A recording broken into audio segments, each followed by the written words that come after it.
نحمدہ ونصلی علی رسولہ الکریم اما بعد اعوذ باللہ من الشیطان الرجیم بسم اللہ الرحمن الرحیم۔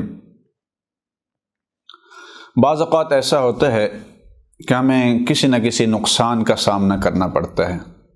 کبھی کوئی چیز چوری ہو جاتی ہے، کبھی آپ نے جانور رکھے ہوئے ہیں ان میں سے کوئی مر جاتا ہے، گاڑی کا ایکسیڈنٹ ہو جاتا ہے یا مالی نقصان ہو جاتا ہے۔ کوئی بھی نقصان ہو اس کے ازالے کے لیے ایک بہترین عمل جو رسول اللہ صلی اللہ علیہ وسلم کی صحیح حدیث سے ثابت ہے، اللہ تبارک و تعالی اس عمل کی برکت سے آپ کے اس نقصان کا ازالہ کر دیں گے، بلکہ اس سے کئی گنا زیادہ اللہ تعالیٰ آپ کو عطا فرما دیں گے۔ واقعہ یہ ہے کہ حضرت ام سلمہ رضی اللہ تعالی عنہ جو بعد میں رسول اللہ صلی اللہ علیہ وسلم کی بیوی محترمہ بنے ام المومنین ہیں، ان کے شوہر حضرت ابو سلمہ رضی اللہ تعالی عنہ کا انتقال ہو گیا۔ وہ رسول اللہ صلی اللہ علیہ وسلم کی خدمت میں حاضر ہوئیں اور سارا واقعہ بتایا۔ آپ صلی اللہ علیہ وسلم تشریف لے گئے۔ وہاں جا کے آپ نے حضرت ابو سلمہ رضی اللہ تعالیٰ عنہ کی آنکھیں بند کی، ان کے ہاتھ پاؤں سیدھے کیا، کفن دفن غسل وغیرہ ہو گیا۔ اس کے بعد حضرت ام سلمہ رضی اللہ عنہ پریشان ہونے لگے۔ ظاہر ہے کہ خامند کا ایک سایہ تھا، وہ اٹھ گیا، تنہائی اکیلا پن محسوس ہونے لگا، بہت پریشان رہنے لگی۔ تو رسول اللہ صلی اللہ علیہ وسلم نے ان کو ایک وظیفہ بتایا، ایک عمل بتایا کہ آپ یہ عمل کریں، اللہ تعالیٰ اس سے بہتر آپ کو عطا فرمائیں گے۔ اور وہ عمل کیا تھا؟ فرمایا اللہم اجرنی فی مصیبتی واخلف لی خیرا منہا انا للہ و انا الیہ راجعون۔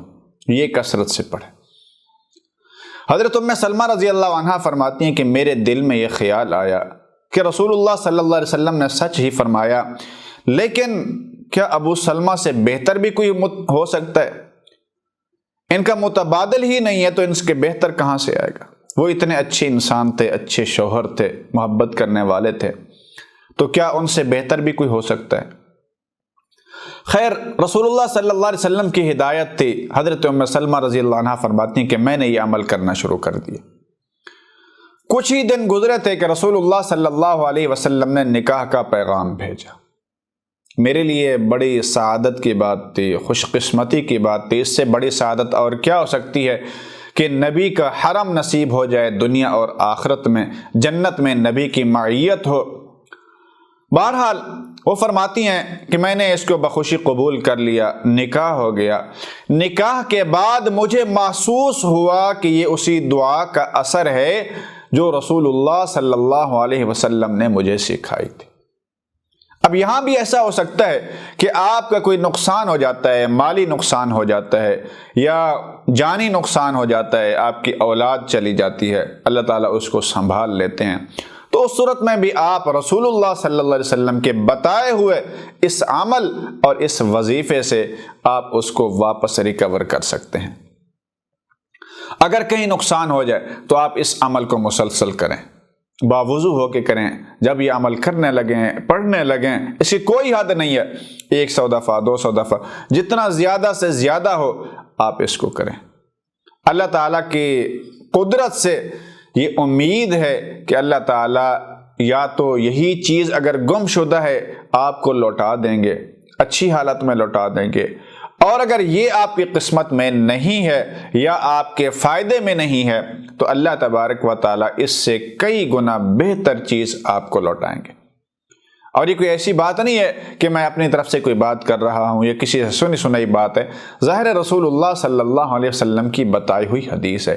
آپ صادق المصدوق ہیں، صادق اور امین ہیں، پھر آپ کی بتائی ہوئی بات آپ کی ذاتی بات نہیں ہوتی بلکہ اللہ تبارک و تعالیٰ کی طرف سے سکھلائی ہوئی بات ہوئی، سکھلائے ہوئے الفاظ ہوتے ہیں، سکھلایا ہوا طریقہ ہوتا ہے، اس لیے اس میں کسی بھی قسم کا کوئی اندیشہ نہیں ہوتا کہ اس میں غلط بیانی ہو یا شک شبہ ہو۔ اس لیے اگر کہیں نقصان ہو جائے پریشان ہونے کی ضرورت نہیں ہے، چونکہ اللہ تبارک و تعالیٰ جب دینے پہ قادر ہیں تو لے بھی سکتے ہیں، پھر اگر لے سکتے ہیں تو پھر وہ دوبارہ اس کو لوٹا بھی سکتے ہیں۔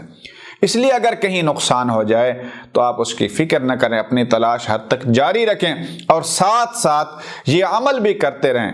اللہم اجرنی فی مصیبتی واخلف لی خیرا منہا انا للہ و انا الیہ راجعون۔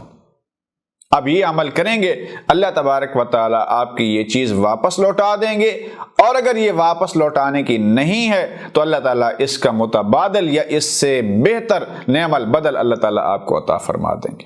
اللہ عمل کی توفیق نصیب فرمائے۔ وآخر دعوانا ان الحمد للہ رب العالمین۔